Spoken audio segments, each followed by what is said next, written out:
Well, hello. How you guys doing on there, you whippersnappers? What is a whippersnapper? I don't know. Jonathan, we're back at the piano lesson, and I'd like to wish a happy Easter, happy Purim, happy whatever you want to wish around this time. Happy Pacific Daylight Time. We don't like pushing the clocks ahead, do we, anymore? Happy allergy season coming up, because with all the flowers coming out.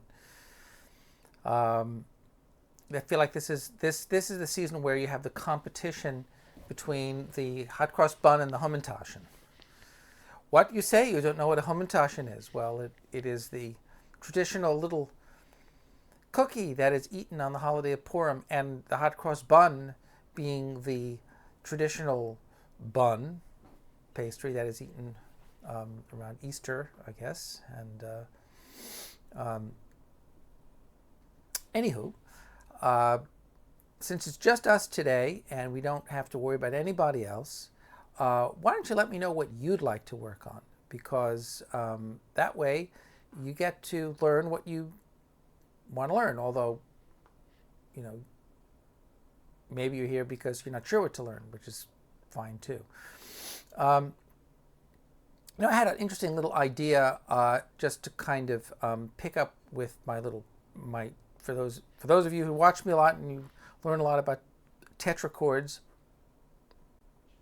Tetrachords are very useful also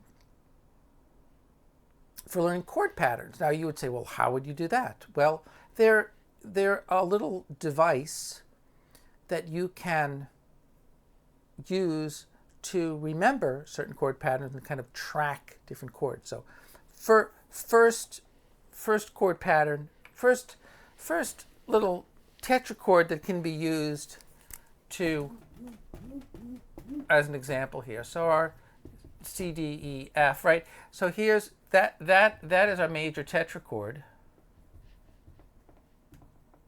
right? And here's our half step right there. That's our half step right there. But you can make a chord skipping notes: C, E, G, D, F, A, E, G, B, F, A, C. Okay, those are that. You can remember those chords: C, D minor, E minor, F. And you probably have heard the song "Lean on Me," but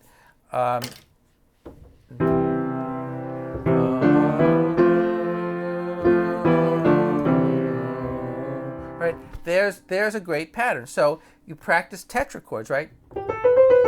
G, okay?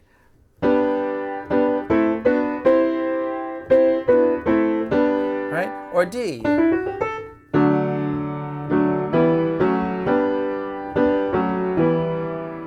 Now, what's the catch? Well, the catch is you have to know your keys, okay? Because C is the only one with all the white keys, right? Also, the other catch is pedaling. Good pedaling exercise. Every time you approach the piano, you want to always have the pedal down. Why do you want to do that? Because I told you. No, because the piano sounds better. It just sounds better. It doesn't sound as dry. You have this. Right now that my pedal's down, I'm going to play a chord. Right? There's my pedal up. I don't know if you can hear the difference. It still sounds pretty good actually, but there's more tone. If I play this chord, that's without the pedal. This is with the pedal. You can just hear it has more resonance to it. The trick with pedaling, though, is pedaling early and often, like voting. Hey, you start with the pedal down always, and every time you play a new chord, pedal comes up and down, up and down, up and down, up and down. And then now, if I'm repeating the chord, keep the pedal down, right? Don't pedal again. No point. Pedal, pedal, pedal. I mean, you could pedal, of course, while you're still in the F chord if you want to have that break. But generally speaking, you don't pedal twice on a repeated note.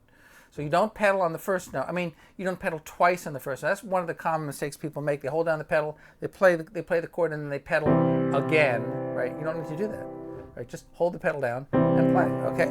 But that is a chord pattern that you could use on 1, 2, 3, 4. I mean, you know, and you can use that tetrachord, that major tetrachord, as a device, right, to remember kind of, you know, how to do this. A very common chord pattern, E flat.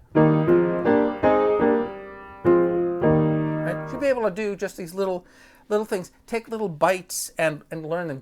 A G flat or F sharp.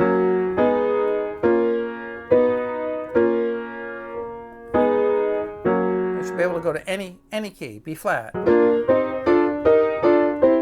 Oh, I made a mistake. Did you hear that? Okay, I fixed it. Whew, that was a close call.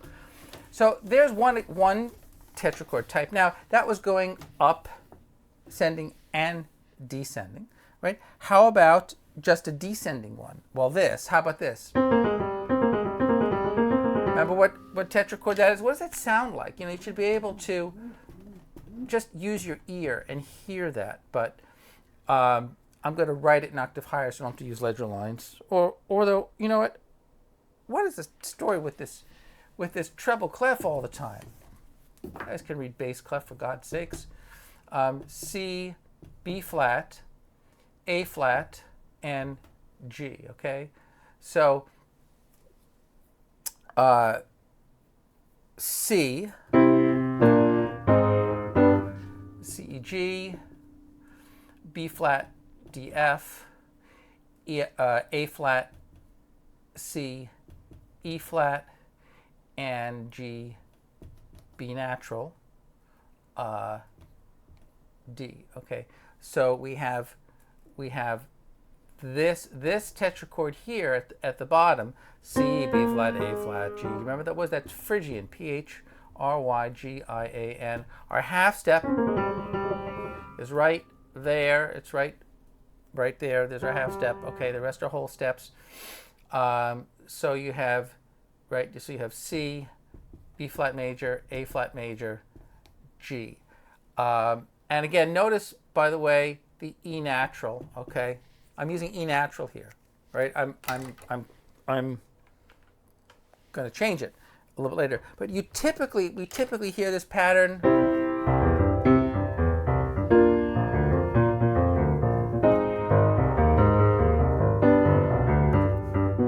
Kind of Spanish flavor, you know.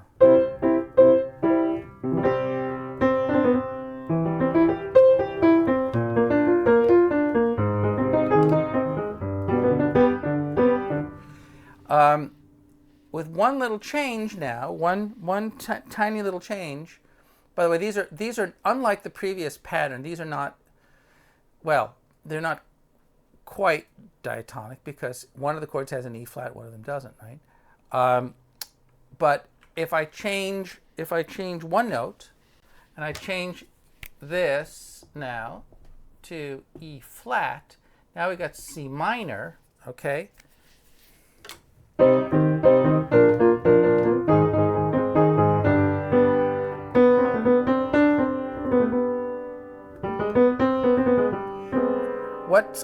What tetrachord is that? Well, that is a harmonic. That's a harmonic tetrachord, and it also has that kind of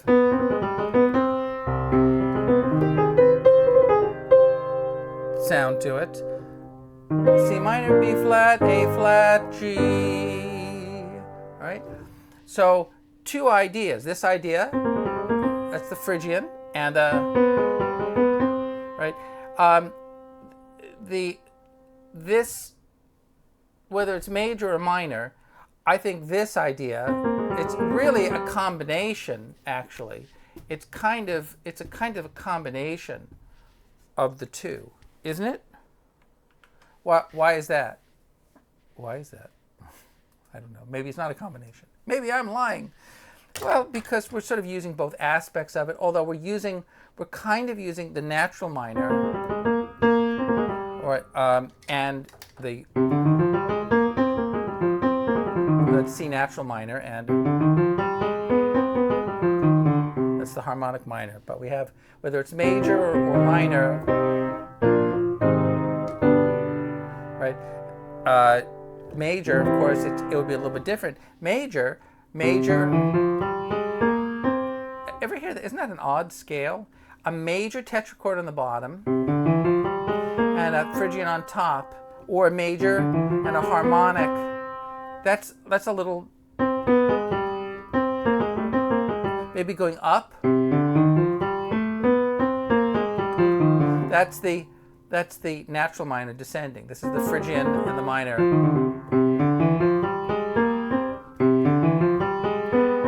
Typically, when you have a melodic minor scale, it's the upper tetrachord that's major. So it's minor on the bottom and major on the top. In this instance, I'm turning it around. It's major on the bottom and it's harmonic on the top because of the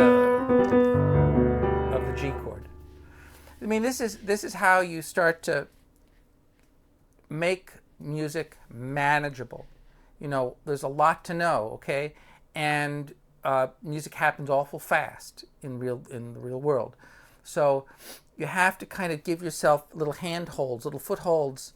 So in the heat of battle, you can kind of get your footing and it doesn't become so confusing. So you can grab at these sounds. I'm just a big believer in these. I mean, this is the essence of all of my teaching for the decades and decades that I've been teaching, which I guess has been a complete waste of time. So why don't you just turn it off right now? No, because I really think if you just being able to grab these sounds, right? Now, interpreting these chords, okay? Of course, you have block chords, right? You're playing all the notes at the same time, or broken chords, where I'm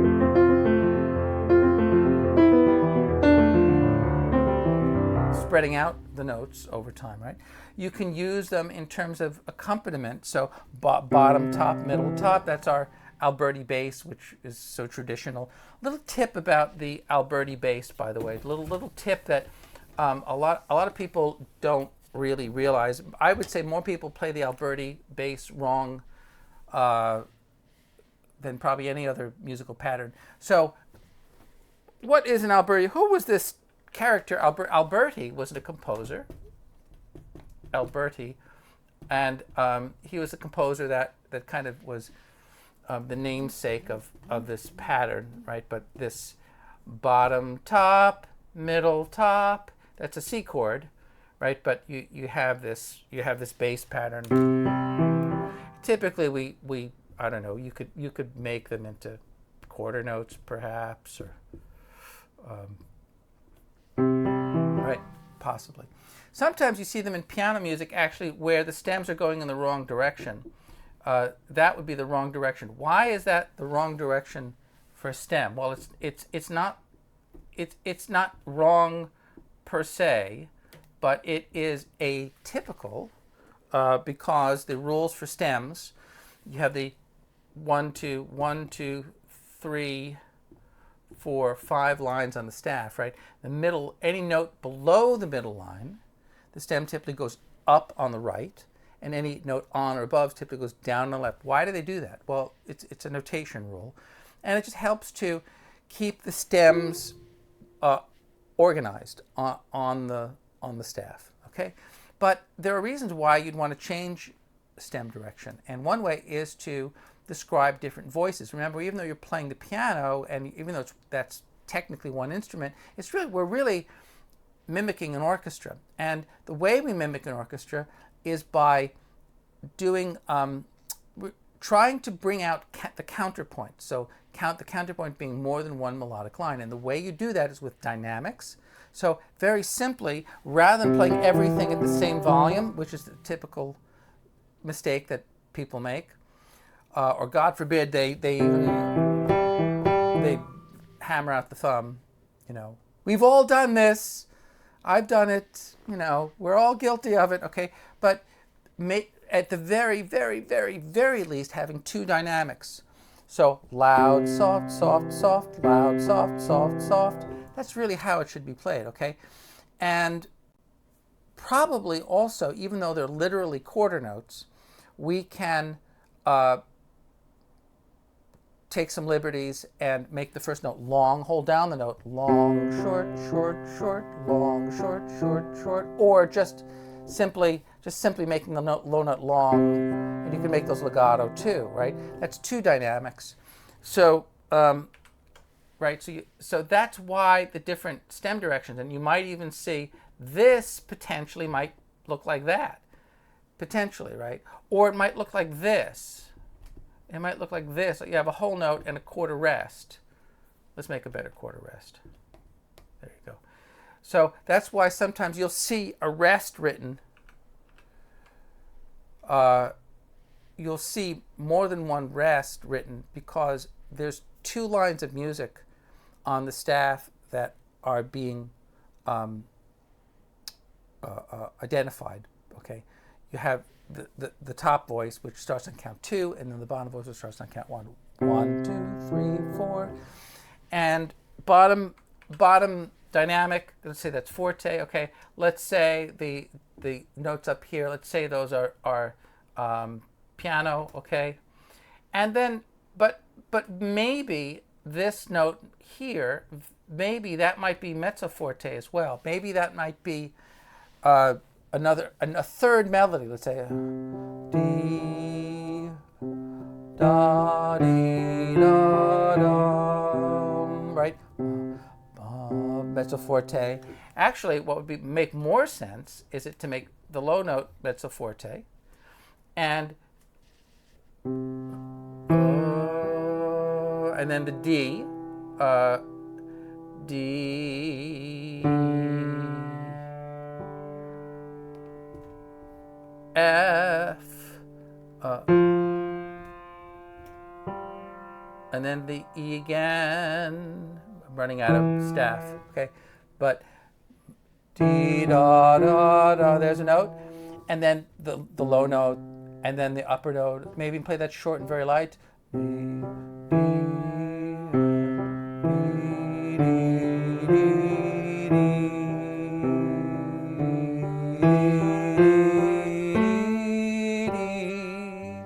That's how you bring out inner voices. And if you open up a Beethoven score or a Mozart score, right, or any piece of classical music, and you really start to examine the notation, you'll start to notice the stem directions, and the stem directions may look a little odd, but that's what they're trying to get across. Okay. Now going back to our chords here, we're doing these patterns, trying to interpret them in a variety of different ways depending on the context you're playing. Maybe in a more rock and roll setting, maybe you'd repeat the note. Triplets.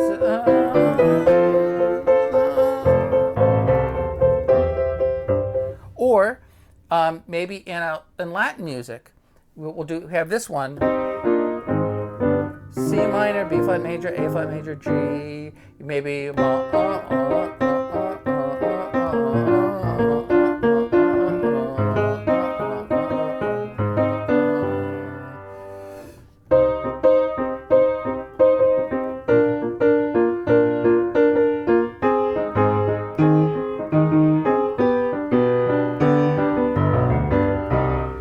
often in Latin music, you won't even have the bass playing on count 1.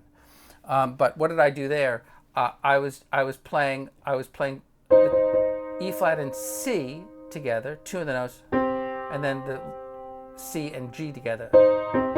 Or you could go outer notes, octaves.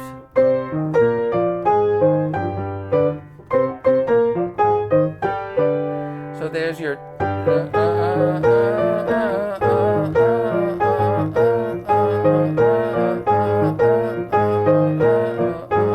that's our infamous montuno sound that you hear in Latin music, this repetitive pattern where when people are soloing. Typically there's two kinds of rhythms, generally speaking, two kinds of Latin rhythms that are, one is called a 2-3 clave and the other is a 3-2 clave. So 2-3 clave, 1, 2, 3, 4, 1 and 2 and 3 and 4 and that's our 2, 3 clave. The other one, 3, 2, you just reverse it. 1 and 2 and 3 and 4 and 1, 2, 3. 1. So let me write that out real quick. We're just kind of jumping all around today, aren't we? 1, 2. 1, 2, 3, 4. Because 1, 2, 3, 4. That would be at a common time.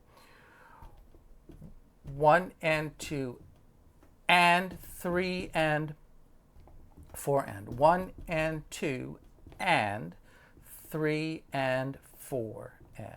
So this guy is the syncopated note.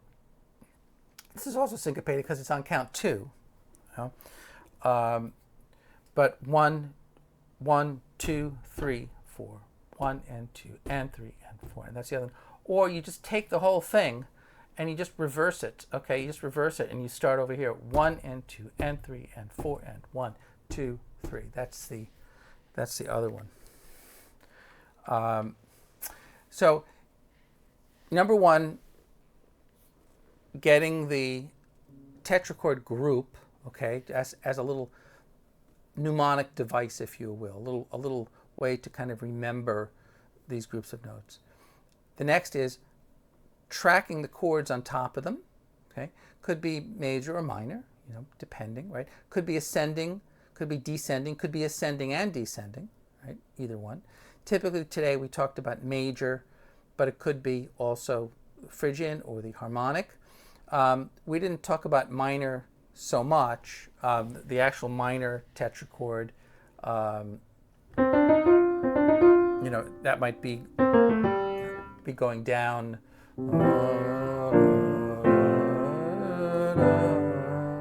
That would be minor tetrachord, like a G minor tetrachord, G, A, B flat, C.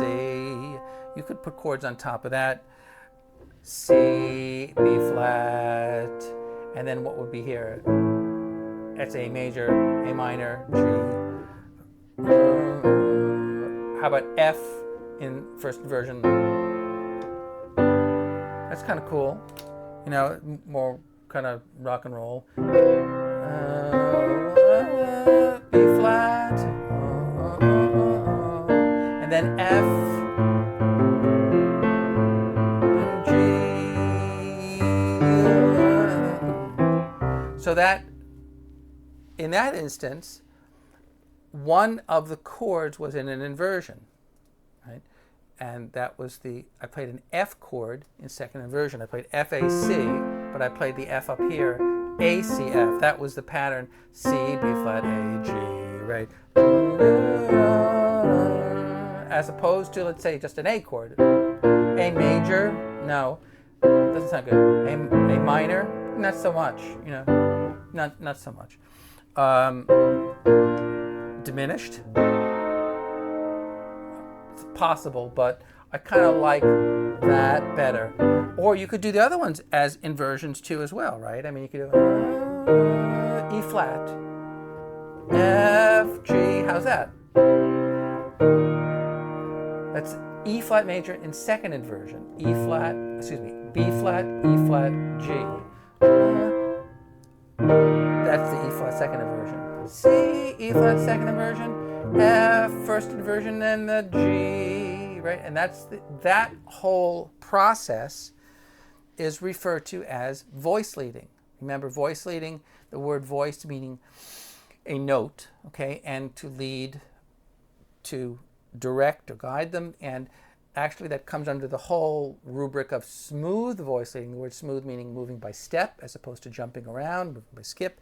So that pattern, right? But that would be a G minor tetrachord. Again, but just like a little gizmo, a little thing to remember these chord patterns, as opposed to having to remember a hodgepodge of chords, okay, that you may or may not understand the relationship.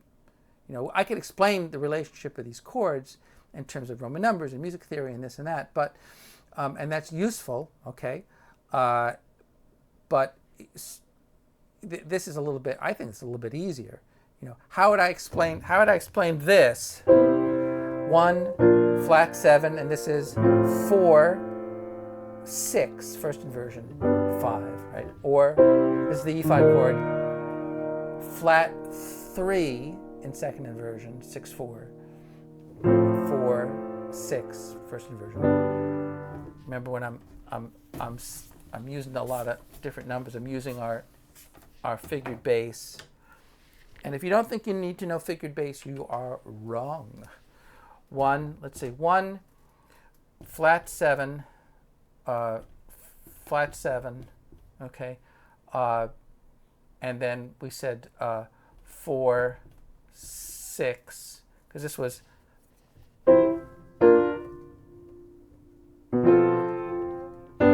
5, okay, reposition. Or the other one we did was 1 flat 3 in second inversion. So it was,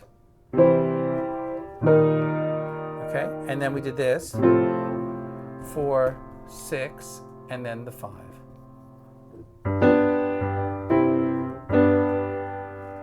Okay, root position. But still, it's just 4 notes to remember. It's really, right? It's just those 4 notes. It's just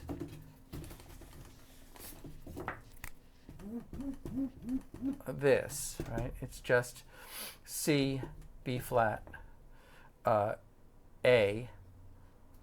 G, right? That is a G minor tetrachord.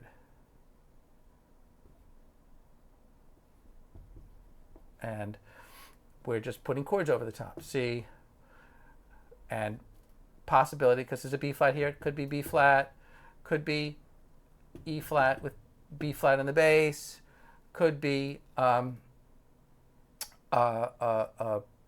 this,